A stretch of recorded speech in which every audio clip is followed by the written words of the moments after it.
Hello everyone, welcome to table study. तो बच्चे देखो, स्टार्ट हम लोग करने वाले हैं क्लास 8 का साइंस, और हम बात करेंगे चैप्टर नंबर 11 की। ओके, तो जिन बच्चों को ये चैप्टर की रिक्वायरमेंट थी, ठीक है, हम स्टार्ट करने वाले हैं। और सबसे बड़ी बात क्या है कि आप इस चैप्टर का जो पीडीएफ फाइल है वो आप जा कर के डिस्क्रिप्शन बॉक्स से डाउनलोड कर सकते हो। बहुत ही बढ़िया सा नोट्स है, बहुत ही मज़ा आएगा पढ़ने में, ठीक है ना। चलो देखो, स्टार्ट करते हैं। हम चैप्टर को ख़त्म करेंगे, फिनिश करेंगे, बहुत ही अच्छे से वे में पढ़ेंगे, काफ़ी हम इसकी एक्सप्लेनिंग करेंगे इस चैप्टर की। और लास्ट में हम इस चैप्टर का जो है एक्सरसाइज, यानी कि जो ऑब्जेक्टिव क्वेश्चन है या फिर जो भी अदर क्वेश्चन है, हम वो भी अपलोड कर देंगे। ठीक है बच्चे, चलो स्टार्ट करते हैं। तो हमारा जो चैप्टर नंबर 11 है बोलता है फोर्स एंड प्रेशर के बारे में। चलो सर, तो सबसे पहले हम बात करते हैं फोर्स की, है ना। तो अब क्या है ये फोर्स, है ना। देखो, अब फोर्स को समझने के लिए, जैसे आपने कहा कि मान लो आपके पास अगर कोई एक ऑब्जेक्ट मूव कर रही है किसी जमीन पर या किसी भी किसी दूसरे चीज़ पर, जो ऑब्जेक्ट अगर मान लो मूव कर रही है ना। अच्छा, फिर देखते हो कि जो ऑब्जेक्ट है वो मूव करते करते थोड़ी स्लो हो गई, या मे बी उसकी जो डायरेक्शन है वो मे बी चेंज हो गई। आ रही बात समझ में क्या, उसकी डायरेक्शन चेंज हो गई, है ना। या फिर हम ये भी देखते हैं कि हमारा जो ऑब्जेक्ट है वो कभी कभी स्टॉप भी हो जाता है ना। तो हम क्या कह रहे हैं, यानी कि हमारी जो ऑब्जेक्ट मूव कर रही है, मूव करते करते रुक जा रही है ना। तो ये सब बेसिकली किसकी वजह से होता है, ये सभी सारी जो चीज़ें होती हैं वो होती हैं फोर्स की वजह से। अच्छा, फॉर एग्जाम्पल जैसे आपने कहा सर अब ये क्या चीज़ है फोर्स, देखो फॉर एग्जाम्पल जैसे मान लो आप किसी बॉल को, मान लो जैसे कोई अगर फुटबॉल मान लो मूव कर रही है, आप उस बॉल को क्या कर लिए, कैच कर लिए, पकड़ लिए। तो आपने ऐसा क्या किया कि वो बॉल रुक गया, स्टॉप हो गया, आपने उस बॉल के ऊपर फोर्स लगाया। क्लियर है। अच्छा, एक दूसरा एग्जांपल भी देख लेते हैं। जैसे मैंने कहा कि मान लो मेरे पास एक छोटी सी बॉल थी और हम मेरे पास एक हॉकी था। हमने क्या किया, हमने उस हॉकी से उस बॉल को क्या किया, हिट किया, है ना। हिट किया, पुश किया, जो भी आप कह लो। तो हम क्या कर रहे हैं, हम हॉकी के थ्रू बॉल के ऊपर एक फोर्स क्रिएट कर रहे हैं। क्लियर है बात क्या, है ना। या फिर मान लो ये बॉल जो है वो मूव करते, आप क्रिकेट मैच खेलते हो, बॉल मूव करते करते करते आती है, और जब बाउंड्री के पास आप जा करके उसे क्या कर लेते हो, डाइव मार के पकड़ लेते हो, कैच कर लेते हो। तो क्या कर रहे हो, आप कैच करने के लिए बॉल को एक फोर्स लगा रहे हो, है ना। आ गई बात समझ में। तो यानी कि ये सारी की सारी जो एक्टिविटी है ना, जिससे हम किसी ऑब्जेक्ट को मूव करा सकते हैं, या किसी ऑब्जेक्ट को हम थ्रो कर सकते हैं, किसी ऑब्जेक्ट को हम पुश कर सकते हैं, किसी ऑब्जेक्ट को हम किक कर सकते हैं, लिफ्ट कर सकते हैं, पुल कर सकते हैं। तो ये सारी की सारी हमारी जो एक्टिविटी हो कहलाती है, ये किसके वजह से होती है, फोर्स की वजह से होती है।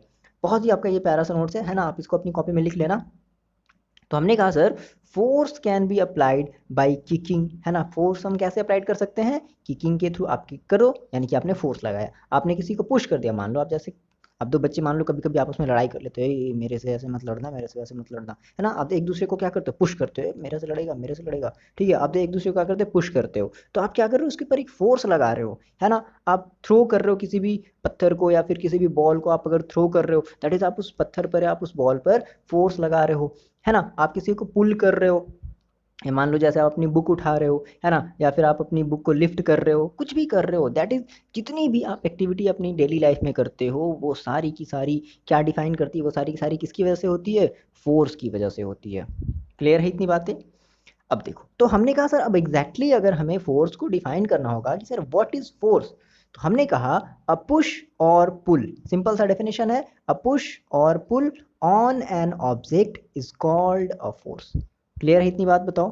अ पुश और पुल, है ना, on an object is called a force, यानी कि किसी भी ऑब्जेक्ट को आप क्या करो, या तो पुश करो, पुश मतलब होता है धक्का देना, पुश करना है, धक्का देना। मान लो तुमने फ्रेंड से लड़ रही, मेरे से लड़ाई करेगा, चल इधर भाग, है ना, धक्का दे दिया, है ना।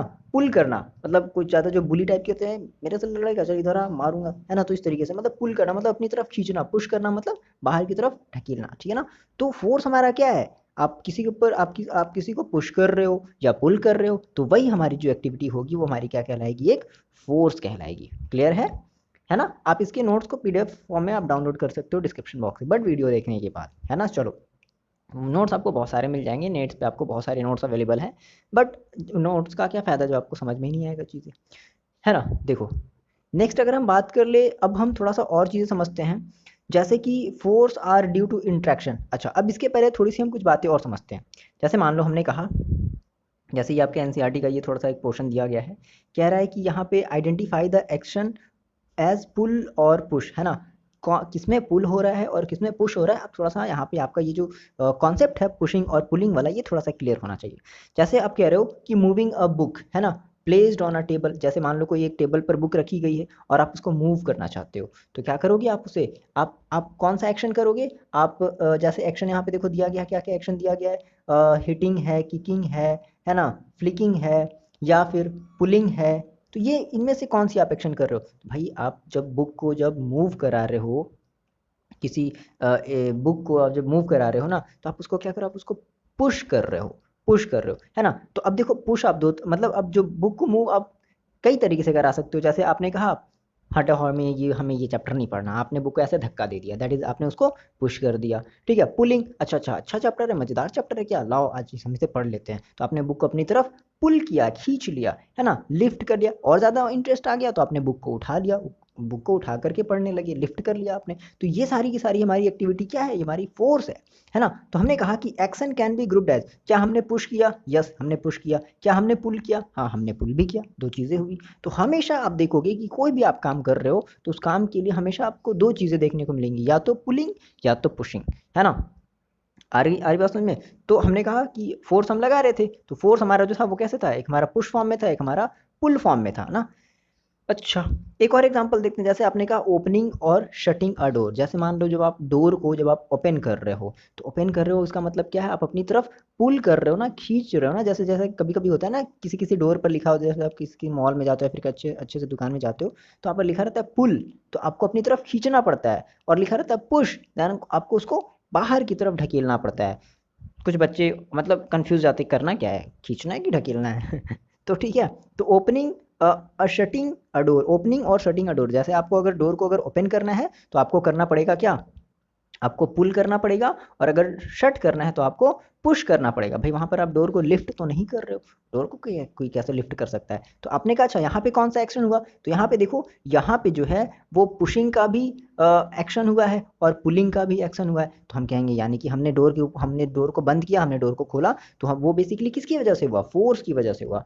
ठीक है, नेक्स्ट हमने कहा देखो जल्दी से, drawing a bucket of a water from a well. ठीक है, मान लो आप कोई बाल्टी से, पानी से भरा बाल्टी जो है वो कुएं से बाहर खींच रहे हो, तो आप उसे क्या कर रहे हो, खींच रहे हो, दैट इज पुल कर रहे हो, अपनी तरफ खींच रहे हो, है ना। तो यहाँ पे कौन सा एक्शन हो रहा है, यहाँ पर एक पुलिंग का एक्शन हो रहा है। तो देखो हो रहा है ना, या तो पुलिंग या तो पुशिंग, है ना, मे बी शायद दोनों भी हो सकता है, या मे बी पुलिंग या मे बी पुशिंग भी हो सकता है। और football player taking a penalty kick, तो वो फुटबॉल को क्या करेगा, किक करेगा, है ना, किक करेगा पैर से, तो दैट इज वो क्या कर रहा है, वो पुशिंग का काम कर रहा है। ठीक है, a cricket ball hit by a batsman, वो भी क्या कर रहा है, बैट्समैन भी क्या कर रहा है, वो पुशिंग का काम कर रहा है। क्लियर है इतनी बातें, है ना। मूविंग अ लोडेड कार्ट, आप किसी कार्ट को मूव करा रहे हो, भाई मूव अब दो तरीके से करा सकते हो, या तो आप उसको फर्दर आप अपने मतलब ऐसे ढकेलोगे, या तो अपनी तरफ खींचोगे, दैट इज या तो पुश करोगे या तो पुल करोगे। तो दोनों का दोनों काम यहाँ पर हो रहा है, पुलिंग का भी काम हो रहा है और पुशिंग का भी काम हो रहा है। ओपनिंग अ ड्रॉयर, आप किसी ड्रॉयर को खींच रहे हो, मतलब अपनी तरफ अपनी पुल कर रहे हो, है ना, दैट इज यहाँ पर पुलिंग का काम हो रहा है। तो ये सारी की सारी जो एक्टिविटी है वो आप किसके हेल्प से कर पा रहे हो, वो आप कर पा रहे हो अपने फोर्स, यानी कि अपने फोर्स लगाया है। तो यही बेसिकली हमारा फोर्स है। तो सिंपली आप अगर फोर्स को अगर डिफाइन करना चाहते हो तो आप कह सकते हो क्या, कि a push or pull on an object is called a force. ठीक है ना। So every every motion of object, यानी कि आप देखोगे कि जितने भी ऑब्जेक्ट की जो भी मोशन है वो सारी की सारी किसकी वजह से होती हैं, is due to the action of force. बिना फोर्स के कोई भी ऑब्जेक्ट अपनी जगह से मूव नहीं करेगा। मान लो जैसे आपने कहा, आप जैसे मान लो आप अभी मोबाइल में इस वीडियो को देख रहे हो और आप चाहते हो कि अच्छा ये मोबाइल को हम थोड़ा सा उठा लें, है ना, पुल कर लें, है ना, अपनी तरफ क्या कर ले, खींच ले, तो आपको क्या करना पड़ेगा, आपको उस मोबाइल के ऊपर फोर्स लगाना पड़ेगा। क्लियर है इतनी बातें, कोई भी काम आप कर रहे हो ना, इवन हम आपको बोल रहे हैं, हम जैसे हम आपको समझा रहे हैं चीज़ों को, तो हम भी क्या कर रहे हैं, हम भी एक फोर्स लगा रहे हैं, है ना। वो अलग बात है कि वो हम मस्कुलर फोर्स के अंडर में पढ़ेंगे, तो हम फोर्स की टाइप भी देखेंगे। फिलहाल देखो नेक्स्ट टॉपिक समझते हैं, क्या कह रहा है कि force are due to interaction. अब ये क्या चीज़ है, force are due to interaction.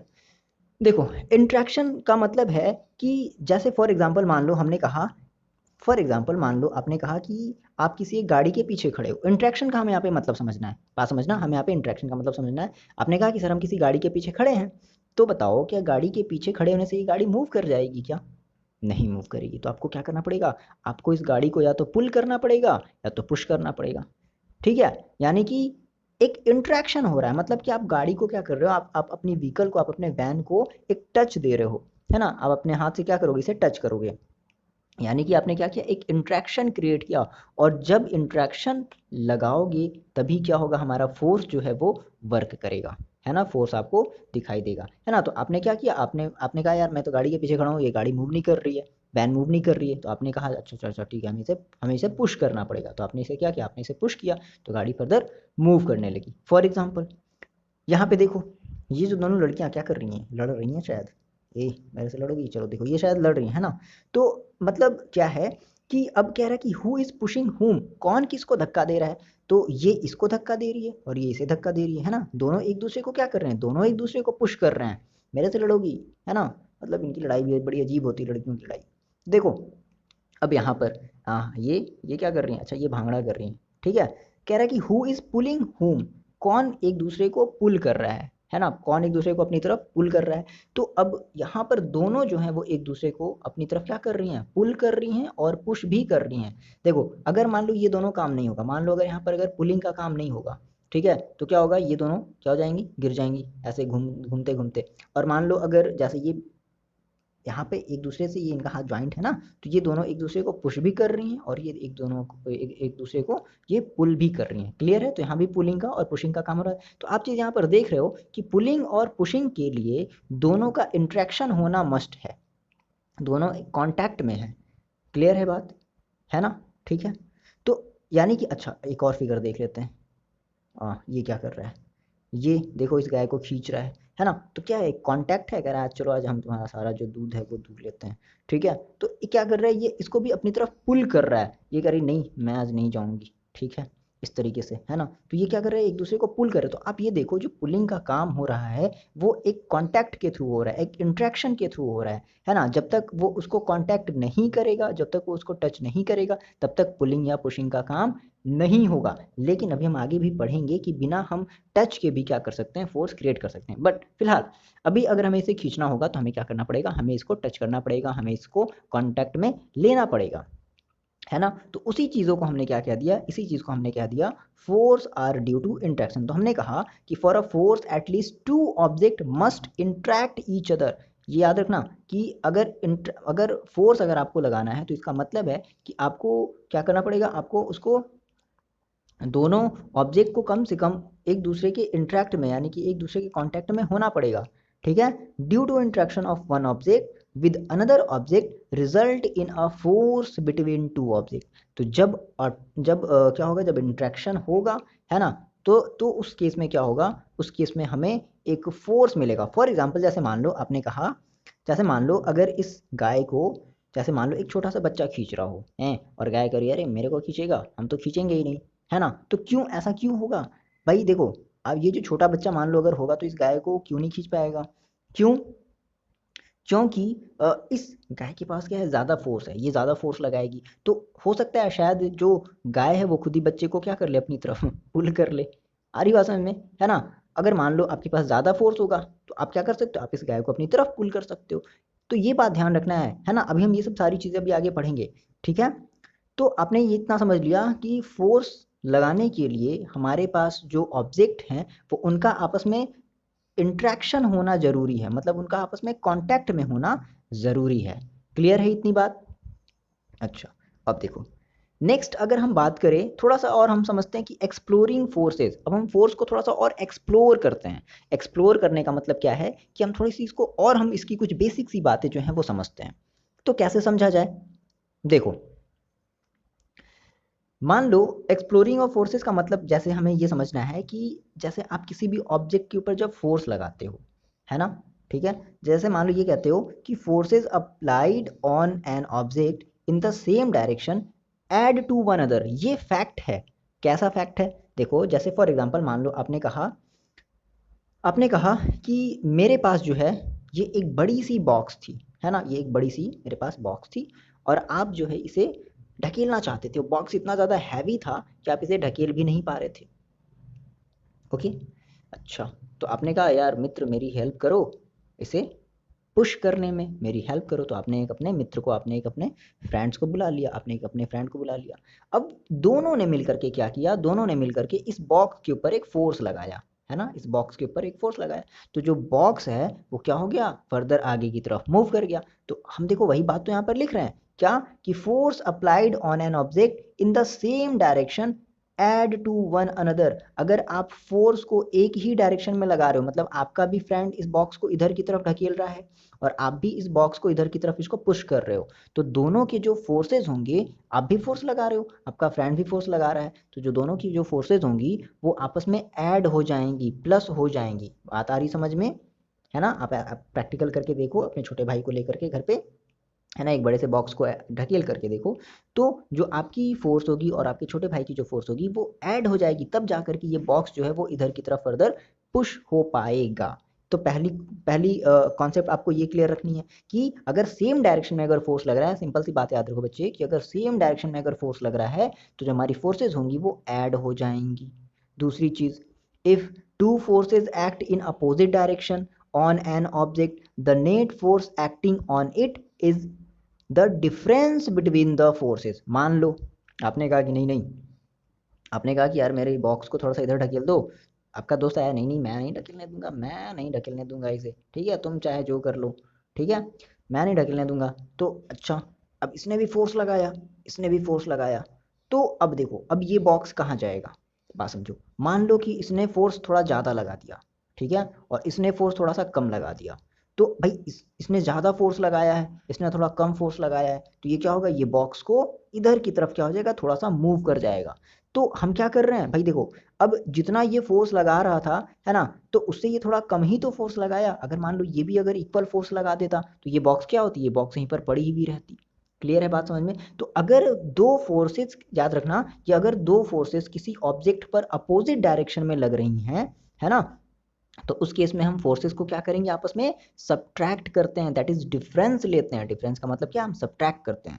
Clear है बात, है ना। अच्छा एक बात और ध्यान रखना कि मान लो मैंने आपको ये चीज बता दी, बस ये बात मैंने लिख दी है आपको याद रखने के लिए, कि the net force acting on an object is zero if the two forces acting on it opposite direction are equal. मतलब आपने कहा कि आपने भी इतना ही फोर्स लगाया और आपके जो फ्रेंड हैं वो भी उतना ही फोर्स लगा दिए, तो अब जो नेट फोर्स हुआ, क्या ये बताओ, क्या ये जो बॉक्स है वो कहीं मूव करेगा, नहीं करेगा, क्योंकि आप भी उतना ही फोर्स लगा रहे हो, ये जो आपका फ्रेंड है वो भी उतना ही फोर्स लगा दे रहा है, तो बॉक्स हमारी कहीं भी मूव नहीं करेगी, बॉक्स हमारी उसमें मूव नहीं करेगी। इसका मतलब जो इस बॉक्स पर जो फोर्स लग रहा है ना, वो जीरो लग रहा है, क्योंकि बॉक्स किधर भी डायरेक्शन में मूव नहीं कर पा रही है। क्लियर है इतनी बात, है ना, ठीक है, ओके ओके ना, इतनी बात समझ में आ रही है। अब देखो फॉर एग्जांपल मान लो आपने ये कभी खेला है, आपने खेला ही होगा, इज्जत का सवाल है ये, भाई दम लगा करके जितना खींच सकते हो खींच लो, ठीक है ना। ये कह रहा है अरे खींचो खींचो खींचो अपनी इज्जत का सवाल है, ये कह रहा है अरे खींचो खींचो खींचो अपनी इज्जत का सवाल है, फालतू मेरी नाक कट जाएगी, है ना। तो अब मान लो क्या होगा इस केस में, मान लो इधर वाले बच्चों ने ज़्यादा फोर्स लगा दिया, तो ये जो भाई ये क्या हो जाएंगे, ये बच्चे विन हो जाएंगे, जीत जाएंगे। मान लो इन बच्चियों ने क्या किया, ज़्यादा फोर्स लगा दिया, तो ये बच्चियाँ क्या हो जाएंगी, जीत जाएंगी। आ रही बात समझे। और मान लो दोनों ने सेम फोर्स लगाया, इन्होंने भी सेम फोर्स लगाया, इन्होंने भी सेम फोर्स लगाया, तो ये हमारा जो फीता है, ये जो रिबन है वो उसी जगह पर रहेगा, यानी कि कोई भी, यानी कि ये अपनी पोजीशन से हटेगा ही नहीं, क्योंकि आप भी इतना फोर्स लगा करके खींच रहे हो। बात क्लियर है ना, ये भी आप अपनी तरफ इसको पुल कर रहे हो, ये भी आप अपनी तरफ इसको पुल कर रहे हो। आ रही बात समझ में। तो इस केस में अगर जिसने भी ज़्यादा फोर्स लगा दिया भाई क्या हो जाएगा, जीत जाएगा। ये सारा का सारा फोर्स का काम है ना। देखते हैं किसके पास कितना दम है, वही वाली तो भाई ये बात होती है। आप ये तो स्कूल में तो खेलते ही होगे पहले, फिलहाल अब तो लॉकडाउन है तो अब घर में ही मजे कर रहे हो। ओके, तो हमने ये चीज़ें हमें समझ में आ गई, है ना। अब देखो forces could be larger of smaller than the other, है ना। मतलब जो हमारी फोर्सेस हो सकती हैं वो मे बी लार्जर भी हो सकती हैं, ठीक है, या मे बी छोटी भी हो सकती हैं। The strength of force is usually expressed by its magnitude. अब ये क्या चीज़ है सर, मैग्नीट्यूड का मतलब क्या है। देखो मैग्नीट्यूड का मतलब कुछ नहीं है, बहुत आसान से समझना। जैसे मान लो मैग्नीट्यूड का मतलब हमेशा याद रखना एनी नंबर, कोई भी नंबर। जैसे मान लो इन बच्चियों ने एक फोर्स लगाया, मान लो 5, है ना, 5 हमारी क्या है, एक मैग्नीट्यूड है। बेसिकली हम फोर्स को न्यूटन में एक्सप्रेस करते हैं, किसमें एक्सप्रेस करते हैं, न्यूटन, कहते हैं 5 न्यूटन।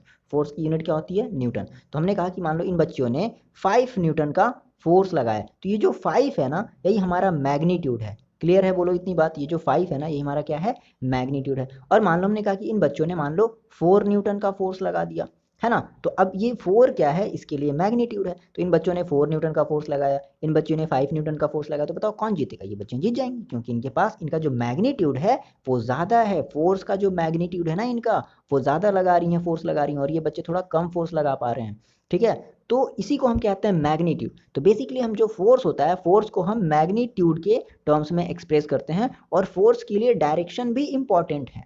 ये हम भी फिलहाल क्लास 9th में पढ़ेंगे, बट आप इतनी बात समझ लो कि फोर्स को रिप्रेजेंट करने के लिए आपको दो चीजें होनी चाहिए, क्या, मैग्नीट्यूड एंड डायरेक्शन, है ना भाई। देखो आप फोर्स लगा रहे हो, मान लो इन्होंने ज्यादा फोर्स लगा दिया, तो फोर्स की डायरेक्शन क्या होगी, इस तरफ होगी, मतलब इस तरफ आप ज्यादा फोर्स लगा रहे हो, है ना। तो इसलिए हम कहते हैं कि हमारी जो फोर्स है वो एक वेक्टर क्वांटिटी है। फिलहाल अब ये सब बातें अभी मत याद रखो, वेक्टर वेक्टर हम सारी चीजें क्लास 9 में पढ़ेंगे। फिलहाल आप अगर 8th क्लास में हो तो ये सब आपको चीजें नहीं याद, बस इतना याद रखो कि फोर्स हमारी कैसी क्वांटिटी है, वेक्टर क्वांटिटी है। वेक्टर क्वांटिटी क्या क्यों है, क्योंकि अगर किसी भी अगर चीज़ों को अगर रिप्रेजेंट करने के लिए डायरेक्शन और मैग्नीट्यूड अगर हमें दोनों की रिक्वायरमेंट होती है, तो उसे हम कहते हैं वेक्टर क्वांटिटी कहते हैं। बस ये बात याद रख लेना, ठीक है ना। अब देखो कह रहा है कि if a number of force acting on an object, the effect of the object is due to net force on it. मतलब मान लो मैंने कहा कि मेरे पास यहाँ पर कोई एक ऑब्जेक्ट था, है ना, हम इसमें चारों तरफ से फोर्स लगा रहे हैं, इधर भी फोर्स लगा रहे हैं, इधर भी फोर्स लगा रहे हैं, इधर भी फोर्स, सब जगह से फोर्स लगा रहे हैं। तो ये कहता है कि अब बताओ ये जो ऑब्जेक्ट है वो किस तरफ मूव करेगी। तो भाई ऑब्वियस सी बात है कि ये जो ऑब्जेक्ट है, जिधर की डायरेक्शन में फोर्स ज़्यादा होगा, है ना, उधर की तरफ ये मूव करेगी। तो ऐसे नहीं कहते हैं, हम इसका रिजल्टेंट लेते हैं। मतलब ऐसे समझना कि मान लो अगर आप किसी ऑब्जेक्ट पर बहुत सारे फोर्सेज लगा रहे हो, है ना, तो कोई जरूरी नहीं है कि मान लो आपने इधर की तरफ ज़्यादा, मान लो बहुत सारे इस पे फोर्सेज लग रहे हैं, बात समझना, बहुत सारे फोर्सेज लग रहे हैं, तो कोई जरूरी नहीं कि आपने मान लो इधर की तरफ ज़्यादा लगाया तो ये ऑब्जेक्ट इधर की तरफ ही मूव करेगी, नहीं। शायद ये इन सब फोर्सेज की वजह से थोड़ा सा जो है वो थोड़ा सा ऐसे थोड़ा सा बेंड होकर के ऐसे मूव करे। अरे बात समझना, तो अगर बहुत सारी फोर्सेज अगर लग रही हैं, ठीक है ना, तो हम उसका क्या लेते हैं, हम उसका नेट फोर्स लेते हैं। नेट फोर्स कह लो या रिजल्टेंट फोर्स लिख लो, इसके नीचे आप लिख लेना क्या, नेट फोर्स या रिजल्टेंट फोर्स भी लिख लेना, है ना। तो रिजल्टेंट फोर्स का हम कब लेते हैं, जब एक ऑब्जेक्ट पर बहुत सारी हम फोर्सेस क्रिएट कर रहे होते हैं, तब उस केस में हम उस ऑब्जेक्ट पर हम रिजल्टेंट फोर्स लेते हैं। ठीक है, आ रही इतनी बातें आसान से समझ में।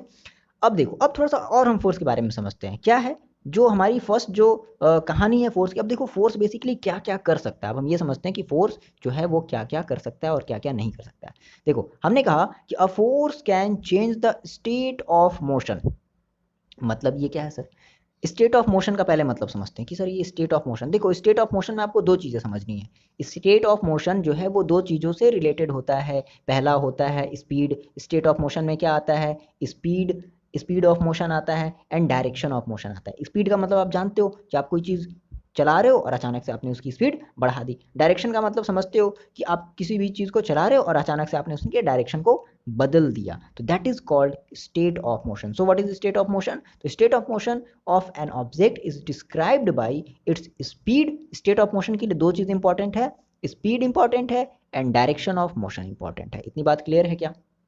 देखो फॉर एग्जाम्पल आपने कहा ये क्या कह रहा है कि a force can change the, तो जैसे ही बोला स्टेट ऑफ मोशन, तो स्टेट ऑफ मोशन में आप हमेशा दो बात याद रखोगे, क्या, कि जो फोर्स है वो स्पीड भी चेंज कर सकता है और जो फोर्स है वो डायरेक्शन भी बदल सकता है। कैसे, देखो आपने ये कभी देखा है किसी बच्चे को ये चलाते हुए, है ना, टायर जो ऐसे डंडे से मार मार के जो ऐसे टायर को जो चलाते हैं, ठीक है ना, हम लोग भी बचपन में ऐसे बहुत ज़्यादा चलाते थे। तो देखो क्या करते थे कि एग्जैक्टली हम इस टायर के ऊपर क्या कर रहे हैं, फोर्स लगा रहे हैं। तो ये जो बूझो है ना, ये समझ में, इसको अब समझ में आया कि I have seen children competing with one another in moving a rubber tyre. Clear है। देन अच्छा, अब वो रबर टायर से क्या करते हैं, चलो रेस लगाते हैं, दो सब सारे बच्चे क्या कर लेंगे, एक रबर टायर ले लेंगे और उस पर डंडे ऐसे मार मार के उसे भगाएंगे।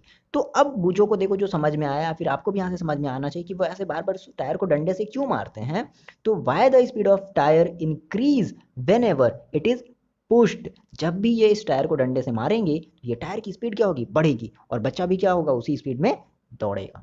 इतनी बात क्लियर है ना। अब मान लो पता है जब डायरेक्शन जब चेंज करना होता था तो क्या करते थे, इस ऐसे डंडे को ऐसे थोड़ा सा ऐसे साइड में ऐसे क्या करते थे, ऐसे स्लाइड करते थे, इसको रब्ड करते थे, तो जो टायर की जो डायरेक्शन है वो ऑटोमेटिकली क्या हो जाती थी, चेंज हो जाती थी। आ रही बात समझ में ना। तो यहाँ से हम दोनों काम कर सकते हैं, यानी कि फोर्स लगा करके देखो, जब इसने डंडे से ऐसे इसको साइड में ऐसे किया, है ना, तो ये जो टायर की डायरेक्शन है वो अब ऐसे हो जाएगी, मतलब इस तरीके से कुछ चेंज हो जाएगी, ठीक है ना। तो हम ये कह सकते हैं ना, इतनी बात आपको याद रखनी है कि फोर्स की वजह से हम किसी भी ऑब्जेक्ट का जो स्पीड है वो चेंज कर सकते हैं। अब स्पीड चेंज में दो चीज़ें कर सकते हैं, या तो इंक्रीज कर सकते हो या तो बढ़ा सकते हो, है ना। और हम उसकी डायरेक्शन भी चेंज कर सकते हैं। तो स्टेट ऑफ मोशन में दो बातें याद रखना, क्या, स्पीड भी चेंज कर सकते हैं एंड डायरेक्शन भी चेंज कर सकते हैं, ठीक है। तो वही चीज़ बातें देखो यहाँ पे है, an object may be set an object may be at rest or in motion, है ना। तो both are called state of motion. अगर वो रेस्ट में है, अगर वो मोशन में है, देन हम उसे क्या कहेंगे, वो हमारा मतलब हम उसकी स्टेट ऑफ मोशन को डिफाइन कर रहे हैं। रेस्ट में है ना, तो स्टेट ऑफ मोशन वो ऑलरेडी रेस्ट में है। अच्छा ये बताओ कि अगर कोई भी ऑब्जेक्ट अगर रेस्ट में है तो आपको अगर उसे मोशन में लाना होगा तो आप क्या करोगे, आप उसके ऊपर एक फोर्स लगाओगे, कहोगे भागो यहाँ से, उठो जल्दी यहाँ से भागो, है ना। आपने उसके ऊपर क्या किया, एक फोर्स लगाया, ठीक है। और अगर कोई भी मान लो अगर एक ऑब्जेक्ट अगर मोशन में है और आप उसको चाहते हो कि वो स्टॉप हो जाए, तो आपको क्या करना पड़ेगा, आपको उसके ऊपर एक फिर से फोर्स लगाना पड़ेगा। क्लियर है बात, है ना।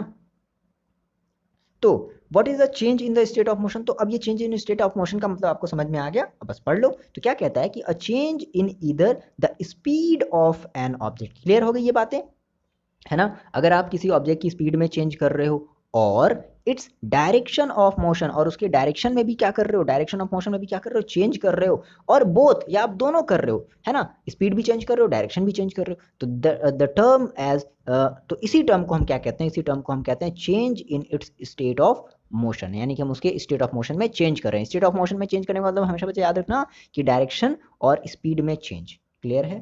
दस अ फोर्स में B bring a change in state of motion of an object. तो इस तरीके से हम क्या कर सकते हैं, फोर्स की वजह से हम किसी भी स्टेट ऑफ मोशन को बदल सकते हैं, या तो उसकी स्पीड कम कर सकते हैं, या तो उसकी डायरेक्शन लेफ्ट से राइट कर सकते हैं, राइट से लेफ्ट कर सकते हैं। आगे बात समझ में, है ना। अच्छा ये पहला हमने हमने यूज देख लिया फोर्स का, कि फोर्स की वजह से हम क्या कर सकते हैं। जो दूसरा यूज है, force can change the state of an object, sorry shape of an object. देखो जो फोर्स होती है वो किसी भी ऑब्जेक्ट की शेप भी बदल सकती है।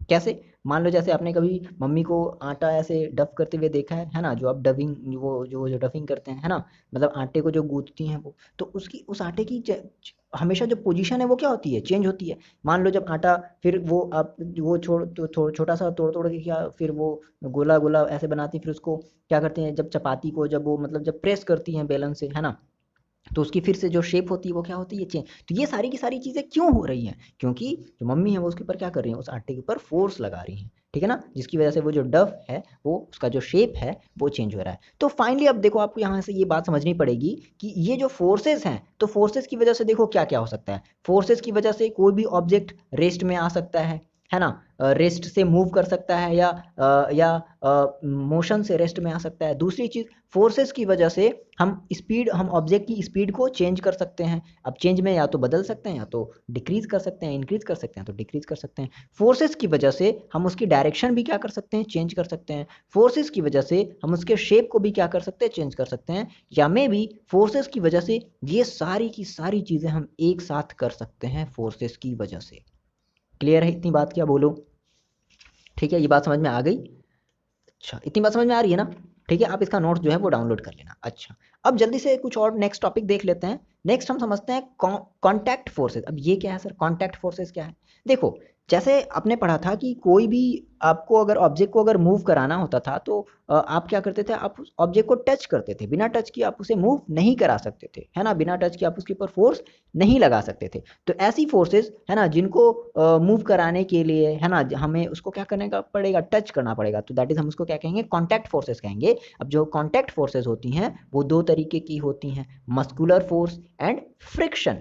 फ्रिक्शन हमारा अगला वाला नेक्स्ट चैप्टर है, फ्रिक्शन में हम डिटेल में पढ़ेंगे फ्रिक्शन के बारे में, बट फिलहाल मस्कुलर फोर्स। अब ये मस्कुलर फोर्स क्या है सर, देखो तो जैसे आप अपने हाथ से मान लो बुक को उठा रहे हो, है ना, या फिर मान लो हम आपको बोल करके चीज़ों को समझा रहे हैं, तो मेरी जो मसल्स हैं, मस्कुलर का मतलब क्या होता है, मसल्स जो फोर्स लगाएं, तो मेरी जो मसल्स है ना वो एक फोर्स एक्ट कर रही हैं। मान लो आप रनिंग का काम कर रहे हो, तो आपकी जो मसल्स हैं वो एक फोर्स क्रिएट कर रही हैं, ठीक है। आप किसी को मारने का काम कर रहे हो अपने हाथ से, तो आपकी जो मसल्स की, आपकी जो हाथ के जो मसल्स हैं वो एक फोर्स क्रिएट कर रहे हैं। आ रही बात समझ में क्या। आप आपका मान लो जो डाइजेशन वाला जो सिस्टम है, मतलब मैंने आपको स्टार्टिंग क्लास 7 में आपको पढ़ाया था, है ना, आप जैसे कह रहे हो कि मेरा जो फूड जो है वो डाइजेस्ट हो पा रहा है, या आपके इसोफेगस से होता हुआ आपका जो फूड है वो स्टमक के अंदर चला जा रहा है, तो ऐसा क्यों हो रहा है? यानी कि उस फूड के ऊपर एक फोर्स लग रहा है ना? तो ये सारे के सारे फोर्सेस किसकी वजह से लग रहे हैं? मसल्स की वजह से लग रहे हैं, जिसकी वजह से हम मस्कुलर फोर्स इसका नाम देते हैं। So what is muscular force? The force resulting due to the action of muscles. Simple सी बात है,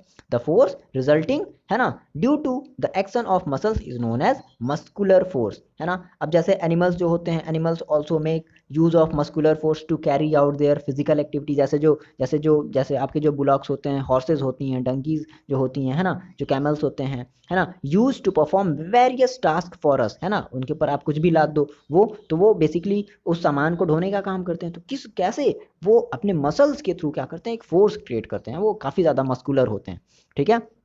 they use muscular forces. Muscular forces can be applied only when it is in contact with an object. देखो, आप muscular force कब लगा सकते हो? जब कोई भी ऑब्जेक्ट आपके कांटेक्ट में है। जैसे मान लो कि आपके सामने मान लो कोई एक बुक रखी हुई है और आप उस बुक को उठाना चाहते हो, तो भाई आपने बुक को उठाया, आपने उस बुक को टच किया, भाई टच करोगे तभी तो उसको क्या करोगे? पुल करोगे, अपनी तरफ खींचोगे। तो अब ये जो आप उस बुक के ऊपर जो फोर्स लगा रहे हो वो किसकी वजह से लग रहा है? आपके मसल्स की वजह से लग रहा है ना? और ये कैसे हो पा रहा है? ये आप बेसिकली कांटेक्ट करके उस बुक को उठा पा रहे हो। तो इस वजह से मस्कुलर जो हमारी फोर्स है वो हमारी टाइप्स ऑफ कॉन्टैक्ट फोर्स है। याद रखना, जो हमारी मस्कुलर फोर्स है वो कैसी है? वो हमारी कॉन्टैक्ट फोर्स है। जो फ्रिक्शन है वो भी हमारी कॉन्टैक्ट फोर्स है। अब हम समझते हैं सर फ्रिक्शन को, छोटे से टर्म में समझ लेते हैं फ्रिक्शन को। जैसे मान लो आपने कहा कि अगर हम किसी बॉल को मान लो अगर हम रोटेट कराते हैं, रोल कराते हैं किसी सरफेस पर, तो आप देखते हो कि बॉल थोड़े समय बाद जो है वो जाकर के स्टॉप हो जाती है। हमारी बात समझ में? क्या बॉल जो है वो थोड़े समय बाद क्या होती है? जाकर के स्टॉप हो जाती है। तो ऐसा क्यों हुआ? मतलब कि ऐसी कोई चीज है जो बॉल को आगे बढ़ने से रोक रही है। या फिर मान लो आप जैसे साइकिल चलाते हो, साइकिल चलाते चलाते आप मान लो जो उसकी जो पैंडल है वो मारना छोड़ दो, है ना, उसकी जो आप उसको मूव कराना छोड़ दो, उसके पैंडल को मूव कराना छोड़ दो, तो साइकिल आप देखोगे कि कुछ समय बाद जो है वो रुक जाएगी। ऐसा क्यों हुआ? क्योंकि ऐसा बेसिकली मतलब इसका मतलब है कि साइकिल को कुछ ऐसी फोर्स है जो आगे मूव करने से रोक रही है। आ रही मेरी बात समझ में, है ना? तो हमने कहा कि the force responsible for changing the state of motion, मतलब मोशन के स्टेट को चेंज कर देगा, मतलब उसकी स्पीड को रोक दी, है ना, उसकी स्पीड को चेंज कर दिया। तो इस फोर्स ऑफ फ्रिक्शन, मतलब फ्रिक्शन जो है, friction is a type of force. Friction क्या है? एक टाइप ऑफ फोर्स है। जैसे मान लो बहुत ही कोई एकदम स्लिपरी प्लेन है ना, या फिर मान लो कभी कभी आपका जो पैर है वो अचानक से किसी केले के छिलके के ऊपर पड़ जाता है, तो आप क्या हो जाते हो? आप गिरने गिरने हो जाते हो, है ना? क्यों? क्योंकि वहां पर फ्रिक्शन कम है। आ रही मेरी बात समझ में? अच्छा देखो, फ्रिक्शन का यूज हम बहुत अपनी डेली लाइफ में करते हैं। जैसे आप जो चल पाते हो ना, आप जो चल पा रहे हो किसी भी सरफेस पर, है ना, तो वो बेसिकली किसकी वजह से होता है? फ्रिक्शन की वजह से होता है। अगर फ्रिक्शन नहीं होगा तो आप गिर जाओगे। जैसे फॉर एग्जाम्पल आपने कहा कि मान लो हम कोई एक ऐसा सरफेस है जहाँ पे हम बहुत सारे जो ऑयल्स हैं वहां पर हम ऐसे फैला दें, ऑयल्स को फैला दें, ठीक है? तो फ्रिक्शन भी हमारा क्या, ऐसे बस हम सिंपल से लैंग्वेज में समझ लो कि जो फ्रिक्शन है वो भी हमारा एक टाइप ऑफ फोर्स है। और कैसा फोर्स है? कांटेक्ट फोर्स है। किसी कांटेक्ट में आने की वजह से ही क्या लग रहा है? फ्रिक्शन लग रहा है ना? फॉर एग्जांपल आपने कहा कि force of friction between the surface of ball and ground that brings the moving ball to rest. ऐसी कौन सी चीज है जिसकी वजह से बॉल हमारी रेस्ट में आ गई? तो बेसिकली वो किसकी वजह से हो रहा है? वो हो रहा है फ्रिक्शन की वजह से।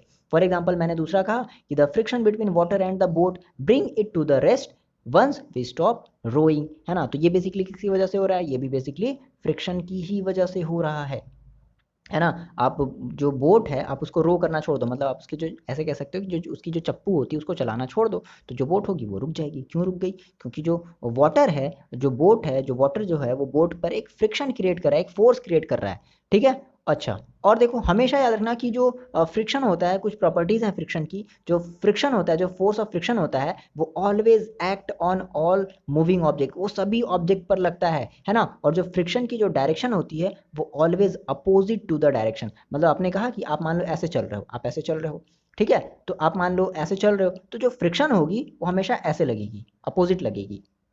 मतलब ऐसे ऐसे समझ, देखो ऐसे थोड़ा सा प्रैक्टिकल करके देखो। जैसे मान लो अभी आप अपने रूम में बैठे हो, तो क्या करो, जैसे लेट जाओ पेट के बल, और ऐसे यूं जैसे ऐसे मछलियां जो ऐसे आगे तैरती है ना, तो ऐसे ऐसे चलने की आगे कोशिश करो। तो आप देखोगे कि आपका जो फ्लोर है ना वो आपको पीछे की तरफ मतलब ढकेलने की कोशिश कर रहा है ना, वो आपको पीछे की तरफ पुश करने की कोशिश कर रहा है। तो वही जो पुश करने का जो कोशिश जो हो रहा है फोर्स के थ्रू, सॉरी फ्लोर के थ्रू, है ना, तो वही एक फ्रिक्शन क्रिएट कर रहा है। तो फ्रिक्शन भी क्या है, एक फोर्स है। और बेसिकली ये एक कांटेक्ट की वजह से हो रहा है भाई। जब आप कांटेक्ट में आ रहे हो उस सरफेस के, उस फ्लोर के, तभी तो आपके ऊपर फ्रिक्शन लग रहा है। तो इसलिए हम कहते हैं कि फ्रिक्शन भी हमारा जो है वो एक कांटेक्ट फोर्स है।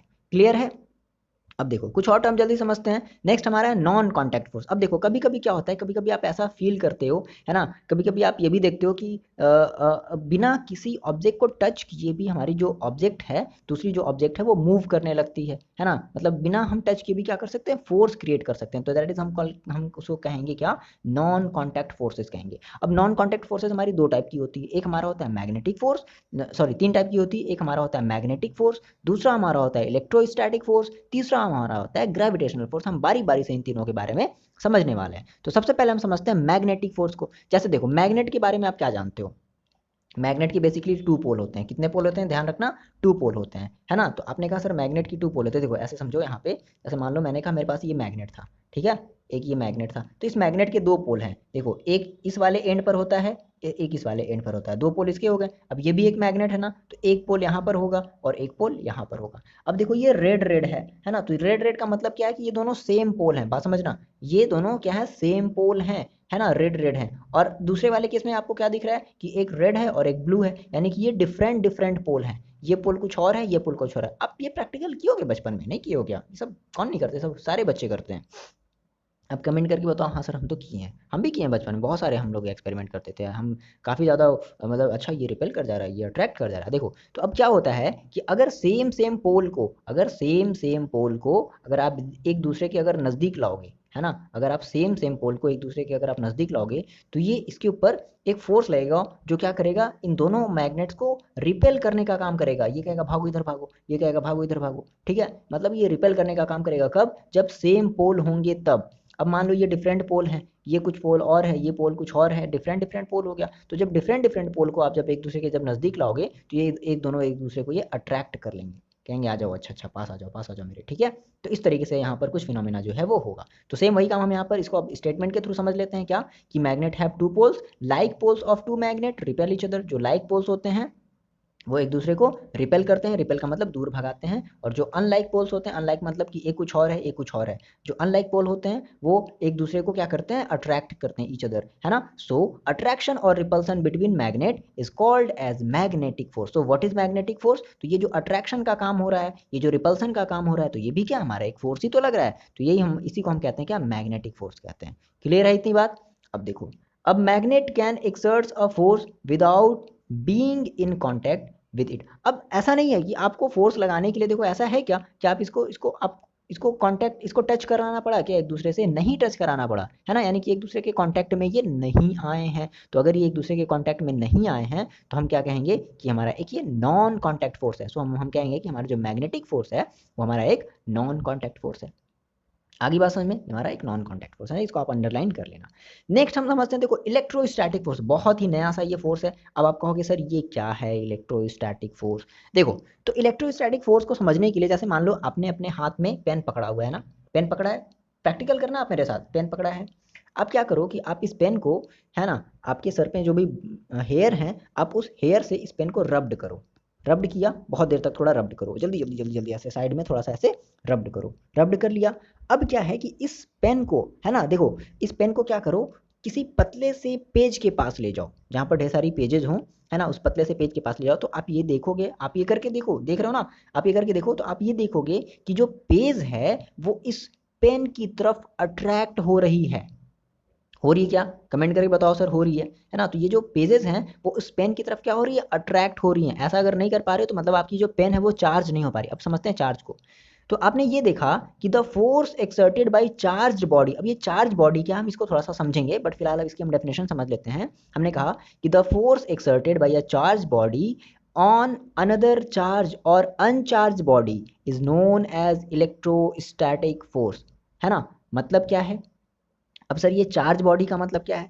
देखो मैंने जैसे आपसे कहा ना कि पेन को लो और अपने हेयर से उसे क्या करो, रब्ड करो। रब्ड करने के बाद किसी पतले पतले पेज के पास उस पेन को ले जाओ, तो आप देखोगे कि जो पेज है वो उस पेन की तरफ अट्रैक्ट हो रही है। तो क्या लग रहा है, तो पेज और पेन के बीच में एक फोर्स लग रहा है, किसकी वजह से, तो बेसिकली चार्ज की वजह से। देखो ऐसा हुआ क्या, क्या हुआ एग्जैक्टली हुआ क्या, जब अपने पेन को जो आपने अपने अपने हेयर से जो आपने रब्ड किया, तो आपकी जो पेन है ना वो चार्ज्ड हो गई। क्या हो गई, बात समझना है, आप एक टर्म समझना, चार्ज। अब ये सर चार्ज का मतलब क्या है, देखो चार्ज का मतलब हम कुछ ऐसे समझ सकते हैं, कैसे कि when an object rubbed with another object, है ना, जब हम किसी एक ऑब्जेक्ट को किसी दूसरे ऑब्जेक्ट से हम क्या करते हैं, जब रब्ड करते हैं, तो जो हमारी जो ऑब्जेक्ट है ना उसके ऊपर कुछ चार्ज आ जाता है। चार्ज का मतलब क्या कि इलेक्ट्रॉन का ट्रांसफर हो जाता है, ये इंपॉर्टेंट है। अब आप क्लास 9th में पढ़ोगे इलेक्ट्रॉन प्रोटॉन न्यूट्रॉन के बारे में। फिलहाल अभी बस इतनी सी बात समझ लो कि क्या होता है, इलेक्ट्रॉन का जो है वो ट्रांसफर हो जाता है, और जब इलेक्ट्रॉन का जब ट्रांसफर हो जाएगा तो हम ये कहेंगे कि हमारी जो बॉडी है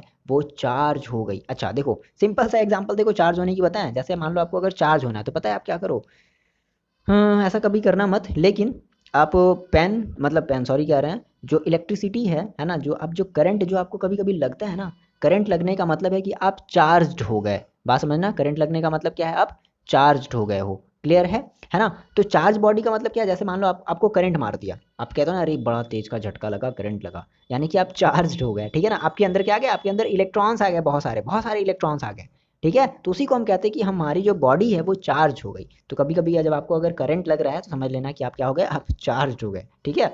अच्छा अब समझते हैं ग्रेविटेशनल फोर्स। ये ग्रेविटेशनल फोर्स क्या है, अच्छा देखो हमारी ये जो इलेक्ट्रोस्टैटिक फोर्स है वो भी हमारी क्या एक नॉन कॉन्टैक्ट फोर्स है। क्लियर है, इतनी बात समझ में आ रही है ना। अच्छा अब ये समझते हैं कि ये ग्रेविटेशनल फोर्स क्या है। देखो ग्रेविटेशनल फोर्स जैसे कि आप, जैसे मान लो आप किसी भी ऑब्जेक्ट को आप ऊपर की तरफ थ्रो करो, तो देखोगे आपकी जो ऑब्जेक्ट है वो वापस नीचे अपने अर्थ पर, अपने जमीन पर आ जाता है ना। आप ऊपर थ्रो कर रहे हो पत्थर, मान लो आपने एक पत्थर था आपने ऊपर थ्रो किया और वो वापस जमीन पर आ गया। क्यों हुआ ऐसा, या फिर मान लो जो बारिश की जो बूंदें हैं, जब बारिश होती है तो आप ऐसे समझो ना कि जो बारिश होती है भाई, तो बारिश जब हो रही है तो अर्थ की तरफ ही क्यों आ जा रही है, वो क्यों नहीं आसमान में उड़ जाती है। क्लियर है मेरी बात, बात समझना, है ना। ऐसा क्यों नहीं हो रहा है कि वो जो है वो अर्थ पर आ रही है, वो ऐसा क्यों नहीं रहा है कि वो बाहर वापस स्पेस में क्यों नहीं चली जा रही है बारिश, है ना। बात समझ लो, है ना। तो हमने कहा कि ऐसा बेसिकली इस वजह से हो रहा है कि अर्थ के पास कोई एक ऐसी पावर है ना, जो क्या कर रहा है, जो हमारे उस पत्थर को अपनी तरफ अट्रैक्ट करने का काम कर रहा है ना। तो हमने कहा द ऑब्जेक्ट और थिंग, कोई भी एक ऐसी चीज fall towards the earth because it pools them. तो अर्थ के पास एक ऐसी पावर है ना, जिसकी वजह से वो किसी भी चीज को क्या कर रही है, जो अर्थ है वो अपनी तरफ उसको पुल कर रही है, अपनी तरफ उसे खींच रही है, ठीक है। तो दिस फोर्स, अब ये जो आपको पता है कि जो पुल और push that is called force, तो पुल दैट इज फोर्स, तो this force is called the force of gravity, और केवल हम जिसको सिंपली वर्ड में कह सकते हैं ग्रेविटी। तो ग्रेविटी बेसिकली क्या है, तो gravity is a type of force है जिसके अंडर में कोई भी चीज जो है वो अर्थ की तरफ पुल होती है, अर्थ की तरफ अट्रैक्ट होती है। आप जंप करो वापस अर्थ की तरफ आ जाओगे, क्यों, क्योंकि अर्थ आपको अपनी तरफ खींच रही है, दैट इज एक फोर्स लगा रही है ना। तो हम उसी को कहेंगे ग्रेविटी कहेंगे। अच्छा अब सर ये ग्रेविटेशनल फोर्स क्या है, बात समझना, अभी हम ग्रेविटी को समझे, तो सर ये ग्रेविटेशनल फोर्स क्या है।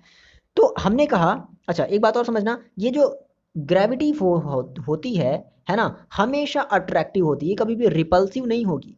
ऐसा नहीं है कि अर्थ आपको रिपेल करेगी, अगर रिपेल जिस दिन करने लगे ना तो आप चले जाओगे स्पेस में, है ना। तो अर्थ हमेशा क्या करेगी, आपको रिपेल करेगी, सॉरी अट्रैक्ट करेगी, कभी भी आपको ये रिपेल नहीं करती। अगर ये रिपेल करने लगी तो आप फिर स्पेस में चले जाओगे उड़ करके। आ रही बात समझ में, है ना।